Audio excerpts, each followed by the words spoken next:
জাতীয় নাগরিক পার্টির আহ্বায়ক নাহিদ ইসলাম বলেছেন, গতকালের রয়টার্সের ইন্টারভিউ নিয়ে ভুল অনুবাদ হয়েছে। বর্তমান পরিস্থিতি সম্পর্কে আমি বলেছি যে এবছর নির্বাচন করা সম্ভব নয়। আমি ঠিক এইভাবে কথাটা বলিনি। শুক্রবার বিকাল ৪টায় রাজধানীর বাংলা মোটরে দলটির অস্থায়ী কার্যালয়ে আয়োজিত সংবাদ সম্মেলনে কথা বলেন তিনি বলেন, আমি বলেছিলাম এখন যে আইনশৃঙ্খলা পরিস্থিতিটা, পুলিশ যেরকম নাজুক অবস্থায় আছে, এরকম নাজুক অবস্থায় নির্বাচন করাটা অনেকটা কঠিন হবে। এই পুলিশ প্রশাসনের সুষ্ঠু নির্বাচন করার অভিজ্ঞতা দীর্ঘদিনের নেই, তাদের সক্ষমতা পরীক্ষা হয়নি দীর্ঘদিন ধরে।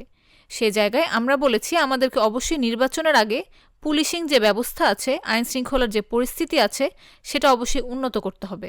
তিনি বলেন, সেটার জন্য সরকারের পাশাপাশি রাজনৈতিক দলগুলো, বিভিন্ন সামাজিক শক্তি যারা রয়েছে তাদেরকেও এগিয়ে আসতে হবে, সহযোগিতা করতে হবে। তিনি বলেন, আর্থিক বিষয়ে বলেছিলাম সমাজের যেসব সচ্ছল ব্যক্তি সদস্য রয়েছেন তারা মূলত আমাদের সহযোগিতা করে। আমরা একটা ক্রাউড ফান্ডিংয়ের দিকে যাচ্ছি। এই ফান্ডিংয়ের মাধ্যমে আমাদের নিজস্ব কার্যালয় স্থাপন এবং ইলেকশনের ফান্ডিং রেজ করব। নাহিদ ইসলাম বলেন, আজ প্রথম সাধারণ সভা অনুষ্ঠিত হয়েছে। সম্প্রতি দেশের বিভিন্ন স্থানে নারীর প্রতি সহিংসতা, ইফটিজিং, ধর্ষণের মতো ঘটনা ঘটছে। এসব ঘটনার তীব্র নিন্দা ও প্রতিবাদ জানাচ্ছি। এনসিপির পক্ষ থেকে সরকারের প্রতি আহ্বান জানাচ্ছি, জনপরিসরে যেন নারীর নিরাপত্তা নিশ্চিত হয়, সেজন্য সরকার যেন কঠোর পদক্ষেপ গ্রহণ করে। অভিযুক্তদের দ্রুত যেন যথাযথ বিচারের আওতায় আনা হয়।